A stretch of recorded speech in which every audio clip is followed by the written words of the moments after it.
Okay, so we've just taken it out of the box, and this is how it comes in the box. We've just taken off all the polystyrene and the wrapping, and this is what we're left with. So to open it, there's a little metal bar just at the back there. So if you grab hold of the metal bar and grab hold of the handle, that's it. Now what you want to do is just gently, slightly push on the bar and then flip that handle. And then what you need to do is kind of tip the middle of the chair forwards. That's it. So it kind of opens a bit like a pushchair. That's it. And that is all you need to do. That is literally ready to go. So we've got the battery round the back, just in here. This is the battery pack. So to take off the battery pack, there's 2 clips either side. So you just undo the clips. Just push them back. No, not even that. That's it. Push them backwards. That's it. Just push. That's it. Oh, it's locked in. Okay, so unlock it, push it backwards, and then that just lifts out. There we go. Now if you look on the back, there is a plug, 3-pin plug. Now that goes on the extension lead goes, or power lead goes in that bit there. And you can either take that off and plug it into the mains, or you can leave it plugged on here, and underneath the armrest over here, very cleverly, is also another plug. So you can take the power lead out with you when you're out and about, and you can actually plug it in through the armrest and charge it that way. So there's no need to actually have to take that off. So do you want to just show how to put it down as well? You haven't done that yet either, have you? So to put it down, there are 2 little catches here. There's one this side and one that side. You just need to press on one of them, not both, just press on one of them, and then get the handle at the top. That's it. And literally do the opposite to what you did. There you go. So that's pretty easy, considering you didn't know what to do, and that's the first time you've done it. That is really easy, isn't it? Yep. And what would you say about how easy it is to move? Do you want to just show how easy it is to move it around like that while it's folded? It literally just wheels around like a luggage case, doesn't it? Yeah. And it's, what would you say, is it about the same sort of weight as a case? Probably heavier. Slightly heavier. Yeah, she's 37 kilos. It's about 37 kilograms, isn't it? Yeah. And then if you want to lift it, like if you're lifting it into the car boot or something, if you grab on the foot plate here, this is the foot plate, just pull it down a minute. So that's the foot plate when it's up. But when you want to lift it, if you put your fingers in that handle there, and hold the bar at the back again, and then you can lift it like that. That's it, and lift it into the boot of the car or wherever you need to lift it to. Oh, you turned it on. That's what happens when it's turned on. So it was just telling you joystick protection was on then. So let's see if we can take this to the next stage. Okay, so one of the great features about the Robooter is that you can freewheel it. You can push it like a pushchair or a normal wheelchair when it's in manual mode. And then these 2 red switches down the bottom, if you pull them up, they just flick up really easily like that. This won't move. The wheels are locked, and this is now in electric mode. So that's what you want to do to drive it. So again, just to move it manually, just push those 2 down. Oops. Oh, just push those 2 down. You can do it with your foot as well. And it will now freewheel again. So that's the brake. Well, not exactly brakes, but that's how to switch it from manual and electric. These little wheels on the back are so that it protects the chair if you're going down a curb. So when you bump down a big curb, because this can do sort of up to 8 centimetres, if you bump down a big curb, this will protect you from falling backwards. So these little wheels here will catch on the curb, or if it tips at any point, sort of backwards, they will catch on the ground and the chair won't tip back. But what it does mean is that when you go down a big curb, you need to go down relatively fast and confidently, because otherwise these little wheels will get stuck and they'll get damaged on the curb. So you need to, if you go down like a little bit quicker, you know, like if you're doing a mobility scooter, if you go down a little bit quicker, they'll just go straight off. But if you go down really slowly, they'll get stuck on the curb. So that's something to be aware of. Another really good feature here is the seat belt here. So if you want to wear a seat belt, you can just push it through to where the seat is and use it. But if you don't want it, hang on. If you don't want it, you can leave them tucked up neatly there. So I'm going to leave them there for now. Another thing I was going to show you is this backpack. It's got a hard shell backpack on the back, which is great for transporting anything, but particularly you can actually put the power lead in there if you need to while you're out, and that's a handy little case for it. But there's quite a lot of space in there, isn't there? It's pretty good. So and that's also rainproof as well, showerproof, which is really good. There's quite a decent basket. I don't know if you can just see under here, which is quite sturdy, and it says 5 kilograms on it, so you can get quite a bit in there in that bag. Can you just turn it round, because I want to just have a look at some of the features on the front. Oh, sorry. Put it into manual mode. That's it. So if we have a look at the front of it, so we've got down here this is the suspension, and that's pretty good. Gives you pretty good suspension. I've got a really bad back and neck, and I drove that at the Nadex Disability Show round it's quite a tough course, really, wasn't it? There was a lot of bumps in the road and things, and this was the best thing I've driven in terms of the support for my back and neck. It really did cushion those bumps a lot, so that was really handy for me. Now these wheels are a really good feature of this Robooter, and they're quite a unique feature. Are they called Omni wheels? I think they're called omnidirectional wheels or something.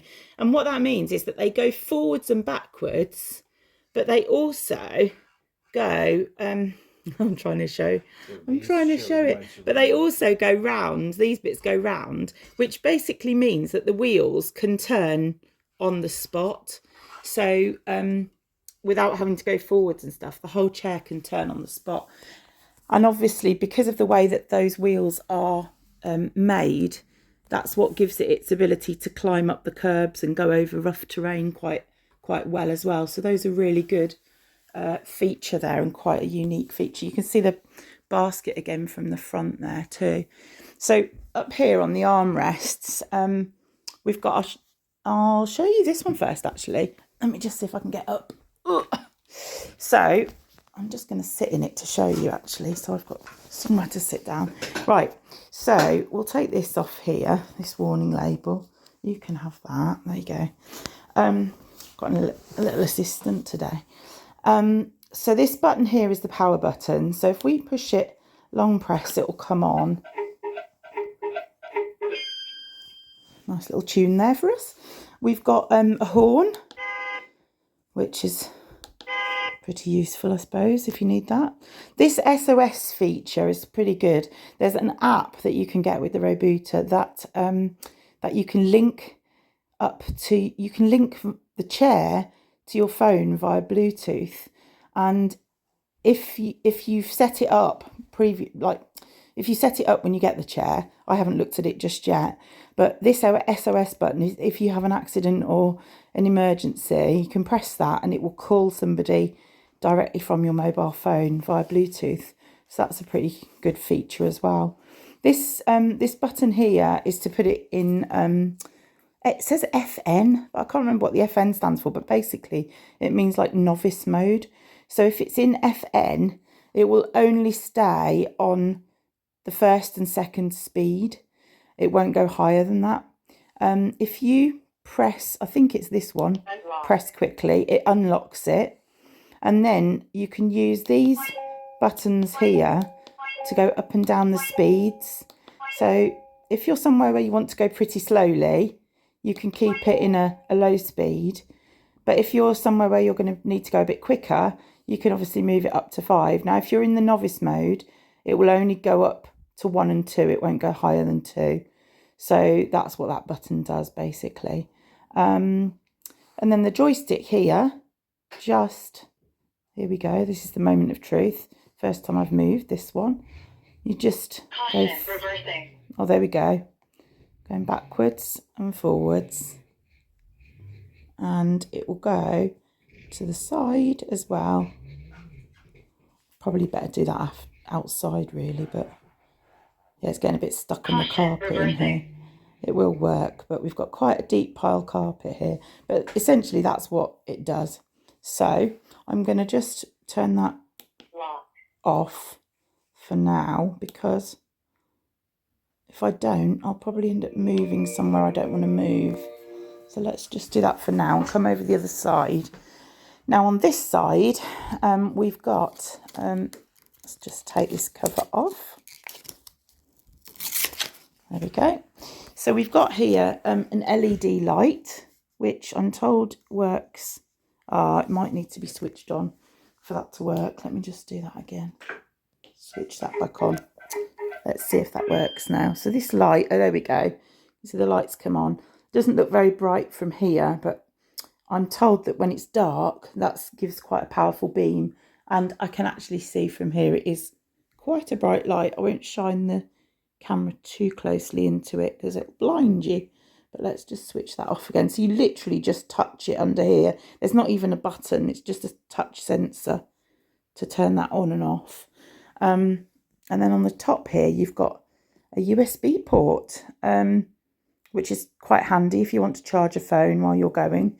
There's also a little cup holder and mobile phone holder that can attach to this one, which I have ordered, so I will show you that a little bit later. So that's about it for now. So we've just unboxed this cup holder, which looks quite sturdy. It's a cup holder and a mobile phone holder, but we've been struggling to figure out how to get it on the wheelchair because there was no instructions with this in the box. And we've just figured out, do you want to lift that up? Underneath this arm, there are 3 little screws there, and there's a plate. Let's see. If you take those screws out, there's a little plate that we're going to put on here, and this cup holder fits that bit on the end there, fits on that plate. So we'll fix that together, and I think that seems to be how it's going to work. So another thing, while we're fitting this cup holder, another thing to just tell you, these arms do move up and down quite easily. There's also a little screw under here, and there's one at the back as well, which if you undo it or loosen it, you can actually move the armrest out slightly. So if you need them a little bit wider, a bit further apart, that little screw there will just a grub screw. Thank you. Will just loosen, and you can move those in and out. The other thing to mention as well is that if you see that this one here has got 3 screws here underneath where this part is attached with the joystick on and the controls, but there's a matching one on the other side which has got the light attached to it. Now those come out, both of those come out, and I'm told that the armrests are both wired. Let's pull this one down. Oh, sorry. Just pull this one down. The armrests are... Apparently I've just turned it off. Sorry. The armrests are both wired exactly the same on both sides, which is quite a clever feature of this chair. So whether you're left-handed or right-handed, or whichever side you want the controls on, you can easily swap these over just by tightening and untightening these screws. You can take them out and swap those over. So that's quite a handy feature to know about there. So my lovely assistant has just managed to put this on for me, this cup holder. So he's screwed it under here just as we showed you in the last video, this attachment has gone into those screws and this is fitted, and it's very clever. It's got, although it's got a bolt to tighten it there, it's got a washer inside it, so you can actually change the position. This still moves, she says. This still moves. So if you want to be able to use the light still, you still can have the light coming out. But then if you need the wheelchair to be a bit narrower to go through a door or something, you can just move it round there. So that's quite handy there.